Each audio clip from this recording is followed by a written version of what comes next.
4.5 hours. I'm saying this right now. I know I could be like everyone else and say, hey, this is how the show was. This is going to be a great review. One, I'm not going to say this is a great review. This is more of a rant than anything else. And I may use this in the title next to saying this was crap. This is a rant. Two, this was a freaking long show. This show was so damn long. 4.5 hours. In New York, the show ended at 11:26 p.m. Now, of course, there's a bit of a lag because they do about 40 to 50 second lag. But in the end, 4.5 hours, not counting the kickoff show, which makes it 5.5 hours. This is bull crap. If the WWE keeps doing this, they're going to piss off the crowd a lot more than they think, because people cannot stay up 4.5 freaking hours. What is wrong with them? Now that I got this out of the way, I will say this. The show was still trash. It was trash. But I'll say at least two things briefly, maybe three, were at least salvageable in the sense that you can say, okay, they did that. Okay. That's all I'm going to say. Because the rest of the show was garbage. And it was garbage. Kickoff show. The Miz Taraj versus the Club of Anderson and Gallows. Why? Here's the problem. These are the tag teams you got. The Miz Taraj can be considered a tag team. Bo and Curtis are a tag team. They are. But they never used them. You look at the Club, you look at them, they have used them, but they never booked them properly. And I know a lot of people are going to say, dude, they suck. They suck because they've been booked bad. You can't 100% say they've been booked properly. They haven't. They haven't been booked properly, so they mostly suck. Now, I'm not saying they don't have talent, or they don't have any talent at all. I can say they haven't been booked properly, so I know they suck to a certain amount. They're not great. But they could probably suck less with better writing and booking. And this is all you got for your tag teams. They don't show the Revival. They show these guys who have no storyline whatsoever freaking ever. And doesn't matter who won, even though it was the Faces who won, who are the Club. Doesn't matter. First chamber match. No, you know what? I'm not going to do chamber match first. Let's get to the tag match first. You got Titus Worldwide versus the Bar. What? I knew when I saw them win against the Bar that they were going to have a match. And this didn't really mean anything. Mind you, one of the things I liked was a gorgeous looking, in white, Dana Brooks, who looks sexy, her boobs bounce nice. If she came up to me and said, you want to go on a date, I would say not only yes, but would you marry me afterward? Because I know a lot of people would say she ain't very good looking. She's a scrawny little runt. But I think she looks good enough to be dated and married. Especially with those big boobs. That was one of the highlights of the show. Seeing how good looking she was in those boots and her boobs. And I focused on that because this match was trash. I didn't care. You know why? Titus Worldwide has never been truly promoted properly by the WWE. I would have liked to hear him being called Titus International. Titus Worldwide has not really gotten anywhere. They didn't have anything with Kira Tozawa. They haven't gotten anything with Dana Brooke. They haven't gotten anything with Apollo Crews. And when you see the combination of them in this match, it means nothing. Dana Brooke didn't even get involved. And that makes it worse. The sexy piece of ass that's your manager should have been involved and messed with the Bar. Done something. She could have wiggled her titties at them and they could have at least been distracted enough for something. No. This is what you get. A boring match. Yes, a physical match, but a boring one. Now, next. The saddest thing you could see. Bray Wyatt versus Matt Hardy. A match that had no special match stipulation. That had no consequence. that we've seen multiple times that clearly Matt Hardy has been badly damaged when it comes to his character. They have not sponsored him well when he talks. They have not sponsored him well with his matches. They have not given him anything that will work for him. So when you go into this match, you're thinking, why do I care?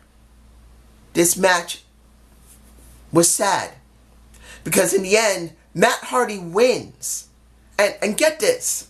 Most of that match, the crowd, the Las Vegas crowd knew how bad this match was because they were asking for the freaking beach ball. Now, mind you, crowds like to do stupid stuff because they want to be noticed. But in this respect, they're spot on. I would have rather seen the beach ball be thrown around than this match with Matt Hardy and Bray Wyatt. Not that the match quality was bad, it's because there's no build, no story, no very good booking, nothing. So Matt wins nothing. And it kills me. Matt Hardy's gimmick is beautiful. I said this more than 2 years ago. I believe I was one of the first YouTubers who believed the Matt Hardy broken gimmick could get over. I don't know if I'm the first. I'm probably not. There's probably more than a few people next to myself who realized this would work. And I said it, possibly as one of the few that believed it could get over when everyone else was burying it. And it went from being garbage to something that people loved and admired and believed it was perfectly suited for WWE. Something they couldn't screw up, and they screwed it up! They screwed up one of the most amazing gimmicks that anyone could come up with in the last decade. They screwed up Matt Hardy. It's just disgusting. And we don't even have to think about Bray because Bray is destroyed anyway. Bray should just leave. Unless he's making big money like Dolph Ziggler. If he's not, freaking leave. If you care about your craft, leave. But if you care about money, stay and be a sellout. Who cares? And don't get me wrong. Dolph made the right choice. If they're willing to keep him as he is and he can get 1.5 million, keep it up. Bray Wyatt, if he can get the same amount of money or near the same amount of money to do the same job, keep it up, Bray. I at least respect you in that instance that if you sell out and get paid well for it, who cares what anybody thinks? Me or anybody else. But I doubt he's even getting close to the pay, so what the hell is he staying there for? Now, the contract signing. I'll say this wasn't that bad. This is one of the few things I'll say during the show. I did have some level of interest. I wanted to see how Ronda Rousey was going to talk and how she was going to try and get herself over. And the minute she opened her mouth, she sounded awkward and emotional. Now, mind you, sometimes that can get over. Sometimes it can't. And the problem was, at first, it didn't get over. And halfway through it, it still wasn't totally over. Not until they were physical did she begin to get over. And that is something to be worried about when it comes to Ronda Rousey. She may be good in the ring, but she needs to work on her mic skills. She needs to work on her charisma. She definitely needs it badly. Because the crowd didn't give a damn about her. There were very few people who were cheering. There was one guy, and I'm sure I got this picture of him holding up a Ronda Rousey poster, well, not poster, but thing saying Ronda, Hot Rod, Ronda, whatever. I can't even remember what it was.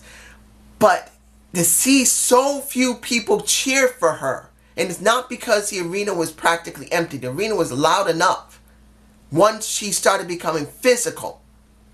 But she sounded terrible. But mind you, I believed she was being legitimately honored.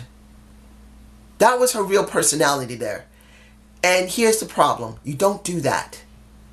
I guess they said, go off and do this. This will be your first time. Just do what you think you can do. But honestly, I did not like it that she did not practice a little bit before she got into the ring and talked. If they just left her as she was, they were freaking idiots. They They should have had, Road Dogg could have made her learn a little bit more about her character than this. Because sometimes showing real emotion doesn't always translate properly. And she was honestly emotional. She loved Hot Rod, Roddy Piper. So did I. But I know if I'm going to be on the stage like that, I got to practice. And that girl did not practice. Now, throughout that talk, Triple H said you didn't want to have any perks. You just want to earn your point. Earn your point, not earn your point. And earn your place. She said, yeah. And they went from there to go into who I believe Ronda Rousey's partner is going to be at WrestleMania, and that is Kurt Angle. Kurt Angle pretty much saying, and shockingly botching. I would have thought he practiced this. He was botching a lot. Hopefully he's not. I'm not saying he is. And I'm hoping he's not drinking. But he was so botchy. He's a professional. And he was freaking botchy. Like, he didn't even want to do it. Now, either he was a little drunk, or he legitimately didn't want to do it because the writing sucked. Because the way it sounded so choppy, so botchy. And you could say he's trying to be like that. No. In this respect, he shouldn't have been. So in the end, Triple H and Stephanie were ousted, pretty much saying they hate Ronda Rousey and they're going to make her their bitch. And Ronda didn't like that. The look on her face was like a real MMA fighter when they're ready to go to work.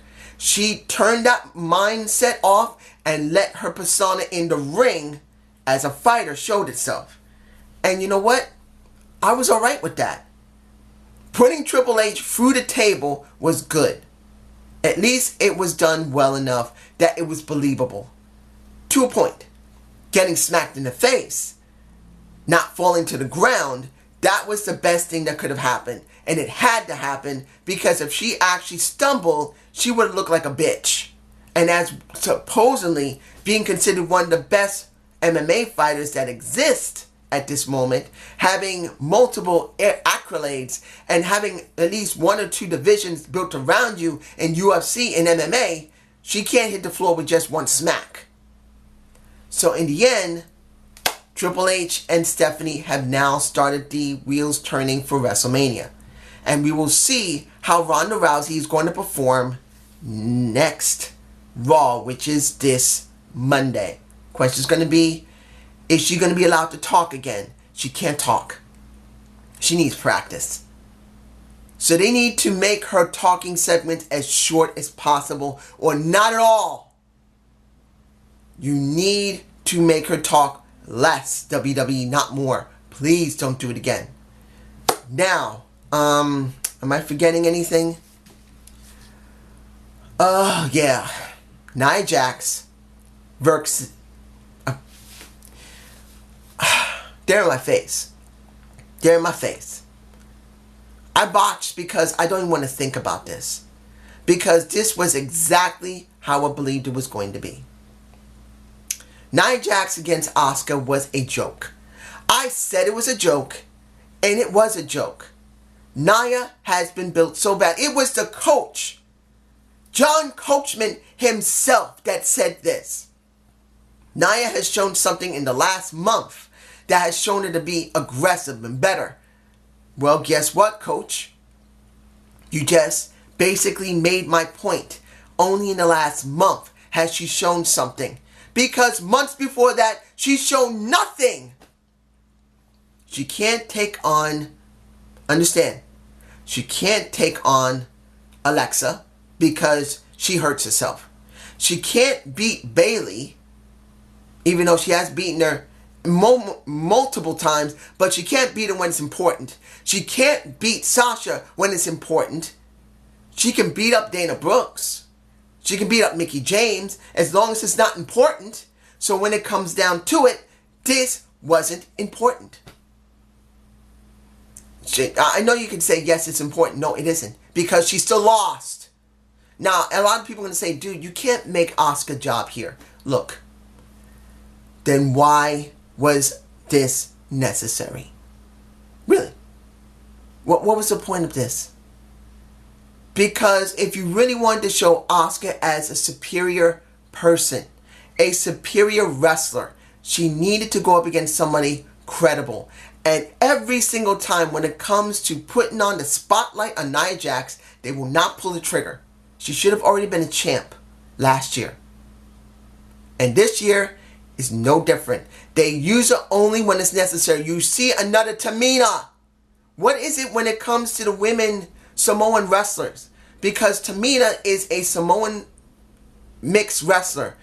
Nia Jax is a Samoan mixed wrestler. I believe she's not pure Samoan. Both these women are being treated like shit. And if anyone says, oh no, they're not, give me a reason why Tamina isn't a champ already. Tell me the reason why Nia Jax shouldn't have already been champ in 2017. Hell, you could have even done it in 2016. At the very end of it. The end of it. Near December 2016, she could have been champ. Going in 2017. But no. Nothing. Zero. This is a joke. Now here's another joke. The Women's Elimination Chamber match. Now, mind you, the women tried. They did try. But you know what? What didn't make it work very well? One, no... Calm. Last Raw, what did we get? A 6-woman tag. Nothing to build them going into Elimination Chamber. No interviews, no special stipulation matches, no nothing. Just a 6-woman tag, that's it. Second thing, you got the ring and the steel part on the outside covering with mats. Now I know they did this a couple of times before, but in this situation with the women, they need to do it. They need to make these women special. They needed to take away those mats and let these women get hurt. Because then it would be more believable. As it stood, I didn't believe any one of them got truly hurt. Mind you, yes, it's still steel under it and you can't get hurt. But I didn't believe for 1 second these women were honestly hurt. And then it came to the match itself. And the pod arrangement was so stupid. You want to make the pod arrangement interesting. What do we get in the pod arrangement? What do we get? Mandy Rose, Sasha Banks. Then we got, who was the next one? It was Mickey, which made no sense. Mickey James. And then Alexa Bliss. What was the point? What was the point of it? What? You gave us nothing interesting when it came to there. We all knew you were going to do this type of stupid order, and you went there on purpose. And it can't be because they're trying to be safe about it. Come on, please. And I'm sorry I'm doing this. I'm angry. It's stupid. They could have mixed it up. Make it special. You could have given us something interesting. But no. You gave us something boring. I didn't give a damn about this match. I was angry. I was angry the women didn't get any type of build for it other than a 6-woman tag. I got angry that there were no mats, that those mats that were around there should have been removed. Yes, they could have gotten hurt legitimately, but they needed it to make this a special thing if it's more than once. And in the end, we didn't even get any type of random feel from the pods. The pods could have been more random. Nothing. Finally, if I'm forgetting anything, I'm sorry. Am I forgetting anything? No, I don't think so. It is now the men's Elimination Chamber match. Now, I know a lot of people can say, dude, this was the match of the night. It was incredible. Braun Strowman was wonderful. That was the third thing. And then it stops being the third thing. You know why? Because even though Braun Strowman eliminated 4 people, he eliminated Finn Balor, The Miz, he eliminated, who else? Cena, and he eliminated Elias. Made no freaking difference how amazing a guy is like him when he can't get the job done. What's the point?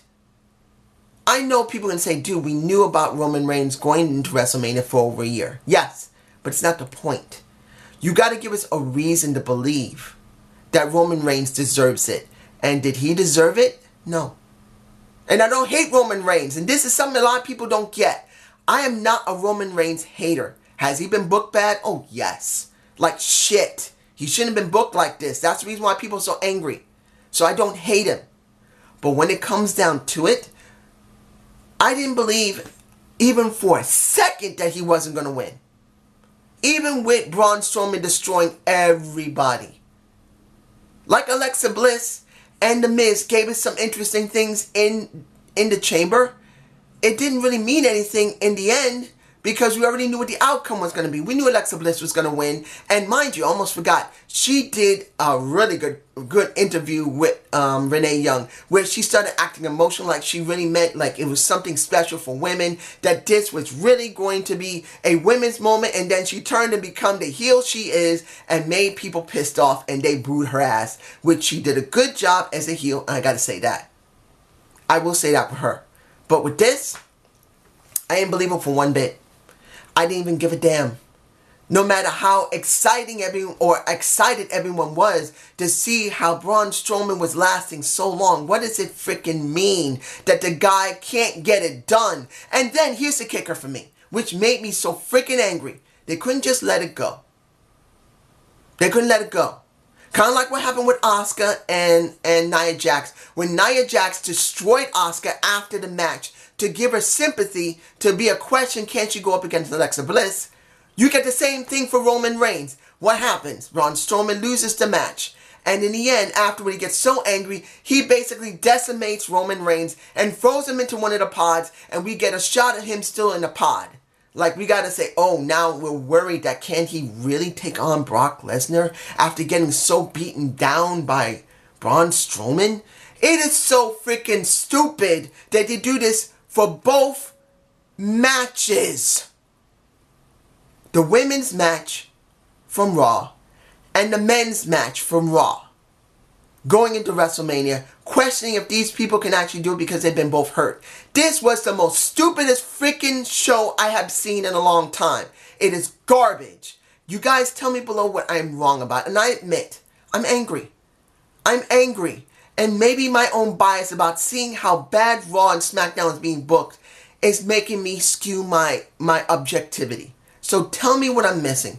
Tell me what's the best thing about it, because Finn didn't get any real shine. Seth Rollins didn't get any real shine. Particularly Braun Strowman didn't get anything. The Bar didn't get anything. They didn't get nothing from that match. Matt Hardy didn't get anything from his match. This was stupid, and I'm done. Have a good day. Have a good night. Peace.